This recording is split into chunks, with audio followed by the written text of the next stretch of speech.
বন্ধু বা দোস্ত, কলিকালে ধর্মের কথা কেউ শোনে না গো।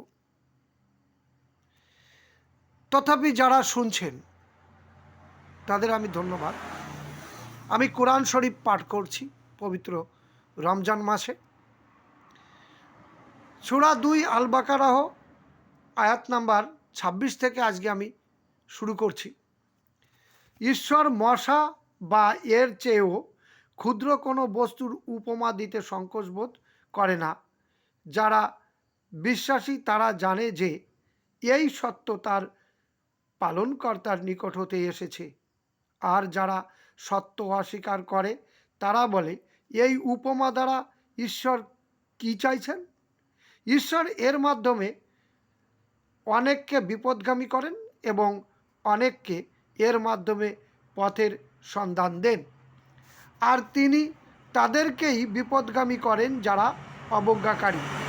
27 যারা ঈশ্বরের সঙ্গে নিজকৃত অঙ্গীকার ভঙ্গ করে এবং ঈশ্বর যা অক্ষুণ্ণ রাখতে আদেশ দিয়েছেন তা ছিন্ন করে আর পৃথিবীতে বিশৃঙ্খলা সৃষ্টি করে, তারাই ক্ষতিগ্রস্ত।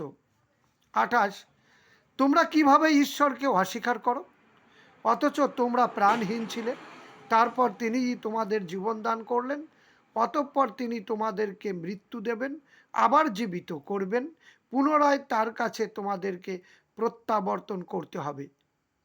29 তিনিই তোমাদের জন্য সব কিছুই তৈরি করেছেন, যা কিছু পৃথিবীতে আছে। তারপর তিনি আকাশের দিকে মনোনিবেশ করলেন এবং সপ্ত আকাশ সুষমভাবে তৈরি করলেন, আর তিনিই সব কিছুই জানেন। বন্ধুগণ, যদি এখানে কেউ আপনারা কোরআন শরীফের অভিজ্ঞ থাকতে পারেন, তাদের আমি এই কয়েকটা আয়াতের মধ্যে আমার একটা আয়াত খুব খটকা লেগেছে।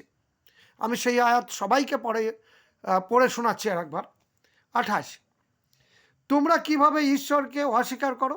কেউই অস্বীকার করি না, অথচ তোমরা প্রাণহীন ছিলে।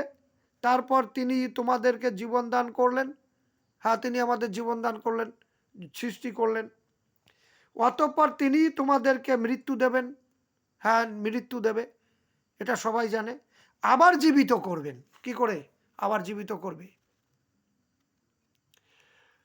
আল্লাহ বা ঈশ্বর কি করে আবার জীবিত করবে? এখানে কিন্তু তিনি বলে নাই যে মাতৃগর্ভের মাধ্যমে আবার জীবিত করবে। তাহলে কোরআনে কি বোঝাতে চেয়েছে যে আমরা মৃত্যুর পরে আমাদের আত্মা বা রুহু ওই কবরের মধ্যে যতদিন না আল্লাহ পুনরায় জীবিত করবেন ততদিন থাকতে হবে ওই পচা গলা লাশের মধ্যে? এটা তো একটা কঠিন সাজা, মারাত্মক সাজা।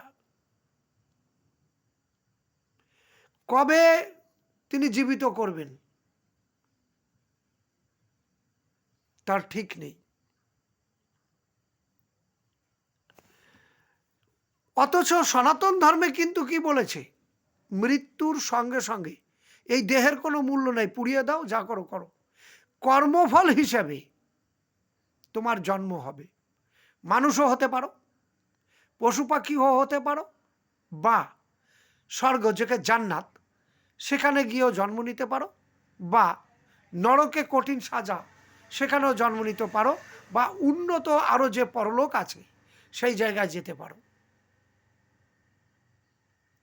অথচ মুসলমান ধর্মে কি বলেছে আমি আপনাদের পড়ে শোনালাম। প্রয়োজনে আর একবার পড়ছি, আপনারা মন দিয়ে শুনুন।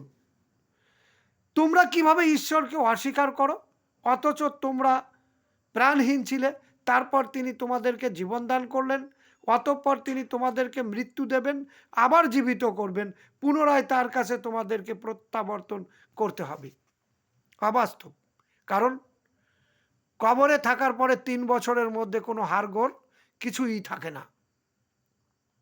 বিজ্ঞান কোনোদিন যারা মুসলমানদের মধ্যে যারা বিজ্ঞান নিয়ে পড়াশুনো করছেন, আমি হাত জোড় করে বলছি, আপনারা কি এটা মেনে নেবেন? তারপরে 7টা আকাশ, সপ্ত আকাশ, এটাও থাকতে পারে মানছি, এখনো বিজ্ঞানে আবিষ্কার করে পারিনি। কিন্তু আবার জীবিত করবেন। এই যে যেটা কঠিন সাজা মানুষকে, আত্মাকে, এটা আমি মেনে নিতে পারছি না। যদি কেউ অভিজ্ঞ থেকে থাকেন, দয়া করে এই আয়াতটির মানেটা কমেন্টে বুঝান, আমি খুব খুশি হব। সবাই ভালো থাকুন, সুস্থ থাকুন।